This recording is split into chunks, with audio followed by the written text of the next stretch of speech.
around my story. Let me be honest with you guys. I'm not a fan of first dates. I've only had a couple of good first dates, others are plain disasters.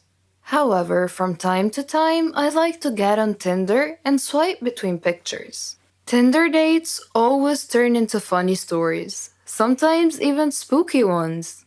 My guy best friend Ryan and I decided to go on a few Tinder dates just for the fun of it. Before we went out, we would always agree on a safe word, and that word was hot dog. A text saying, "Hey, can you pick up some hot dogs on the way?" Or something along those lines basically meant, "Can you call me and pretend there's an emergency so I can get out of this situation without being rude?" We had a lot of safe words meaning different things, and had an unspoken rule that every time we were on a date, we would let the other person know. I met this guy called Brandon on the application. We had a few good chats and decided to go out for brunch. I called Ryan and I let him know that I'll be having brunch with this Brandon guy. I'm not a supermodel, but I'm a bit too picky when it comes to first date outfits. I dived into my closet and decided to wear a bright pink off-shoulders blouse and a tiny little white skirt. And of course, my signature mermaid hue high heels. Brandon texted me saying he knows of a nice Italian restaurant. Despite the fact that we were going out for brunch, I somehow agreed to Italian. The guy comes to pick me up for our brunch date. He looks nice with lots of black on. He says he needs to make a stop along the way. I couldn't really seem to disagree. I mean, he clearly forgot to buy me flowers. So I say it's fine and he can make a stop along the way. He pulls up to a gravesite and I see people and I'm like, okay, maybe he's picking something up from someone, or maybe he works here and needs to do something. What was really going through my mind though is what the heck is he doing and why is he bringing me to a gravesite on a first date? I just waited in the car, especially since there's mourning people nearby and I'm wearing a bright pink outfit. He gets out of the car and opens up the passenger side door. I tell him something along the lines of, "I don't want to draw attention to myself and I'll just wait here." And he says something along the lines of, "Don't worry, you look great. They will love you." Despite my pink outfit and my high heels, Brandon was very well built. He was very tall and had broad shoulders. One could easily tell that he is into martial arts. So I wasn't very worried about my safety. However, I was really worried about his mental health. I'm not even kidding. I was so very curious about what on earth were we doing there at 10 a.m. on a first date. And who is they, as in, they love you. Okay, so the next part is a bit hard to define whether it was creepy, surreal, or a prank show. It was his mother's funeral.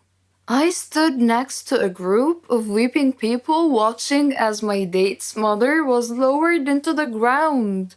Needless to say, it was really, really awkward, especially since he kept trying to hold my hand and nuzzle me for comfort. It's a first date, for God's sake. I waited for the service to be over, as I didn't want to be rude to the grieving people or to the dead woman. And then I texted Ryan, "Hot dog." So Ryan called me and pretended to be my landlord and told me that my apartment was flooded.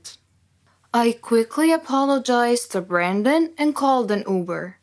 While I was waiting for my Uber to arrive, Brandon kept on holding my hand and literally begging me to stay a little bit longer.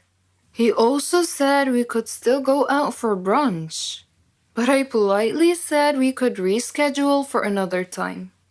I think his cousins or something were standing too close. He told them that we've been dating for a few weeks and they should talk me into staying. I was so glad that my Uber finally arrived. I hopped inside the car like a freaking ninja. I called Ryan and asked him to come over. We stayed together, and honestly, I've never laughed as much as Ryan made me laugh that night. And guess what? Ryan and I realized we were actually in love a few weeks later. We gave up online dating and we've been together ever since. I don't really like Indian movies because the actors are always overreacting, and the movies are not logical at all. But this is just my personal opinion. However, I've discovered that there are stories stranger than Indian movies. Let me give you a real life example. I'll tell you a story about a young woman named Samantha. Samantha was a beautiful girl with blonde hair and green eyes. She lived with her grandmother after her parents died in a horrible car accident. The whole country read about it. She had many friends, and all the neighbors liked her.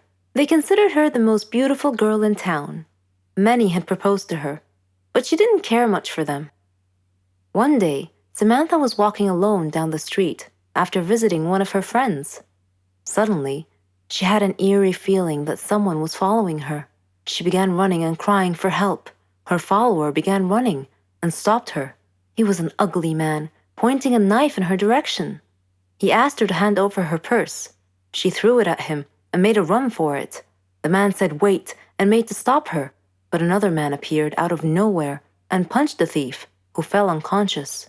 The brave and good Samaritan picked up Samantha's purse and handed it to her. He was very handsome, with green eyes, soft hair, and an amazing smile. He escorted her back home, and she felt that he was her knight in shining armor. She went inside and hugged her grandmother tight, who was a little surprised but smiled. Samantha was so happy that she gently pulled her grandmother to her feet, and they whirled around and danced playfully. The very next day, she was surprised when she answered the doorbell. Steve, the tall, handsome man, was standing there, holding flowers. He proposed to her, and she said yes. Thus began their love story.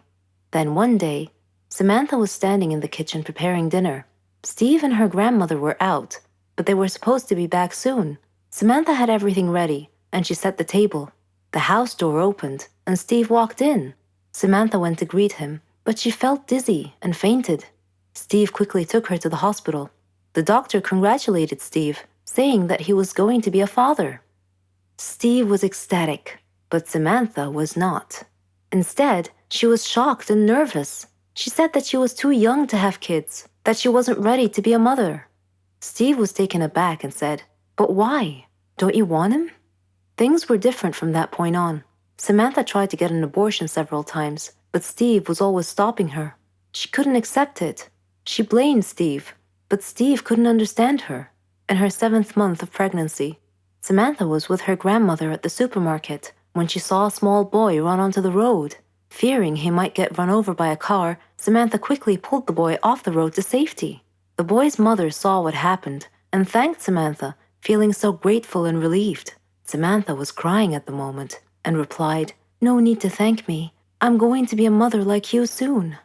For the first time, she was beginning to feel real affection for the baby. "Forgive me," she silently thought to herself. She tried to contact Steve many times to tell him that she had finally accepted. She was ready to become a mother, but he never responded. Finally, the day had come. Samantha went to the hospital to give birth. After the surgery, she was very tired. Nevertheless, when she woke up, she immediately asked for the baby. Her grandmother handed her the child. It was a daughter, and she was so beautiful. The nurse tried to take the baby out of her arms, but Samantha refused, wanting to hold her for as long as she could. The next day, Samantha heard a big commotion, and she had a feeling of dread that something bad had just happened. It was confirmed when she saw her grandmother's face. She asked what had happened, and her grandmother told her that a child was missing and had apparently been kidnapped. Samantha's pale face slowly pleaded, "Please don't tell me that it was my daughter." When her grandmother nodded, Samantha broke down and began crying and wailing in pain. The nurses tried to calm her down, and when she did, her grandmother came over to her and handed her a note. It had been found in her missing daughter's hospital crib. It was in Steve's handwriting. It simply said, "If you don't want her, I do." Then Samantha fainted. For many years, she tried finding her baby, but couldn't. Steve and her daughter had vanished into thin air. She felt as if time had stopped for her, but Steve didn't feel that way.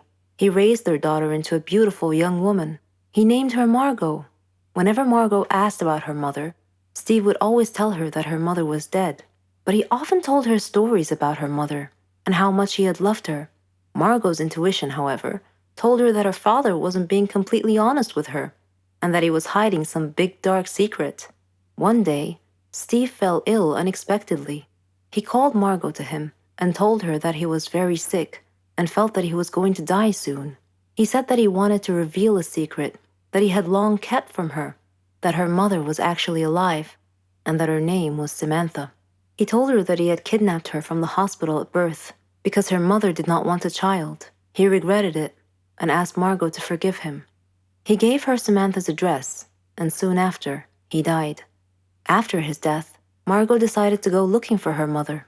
I am Margot, and I am now standing at my mother's address. At her front door, I cannot predict my mother's reaction when she answers the door and I introduce myself as her daughter, but I'm going to hug her and tell her that I've missed her for so long.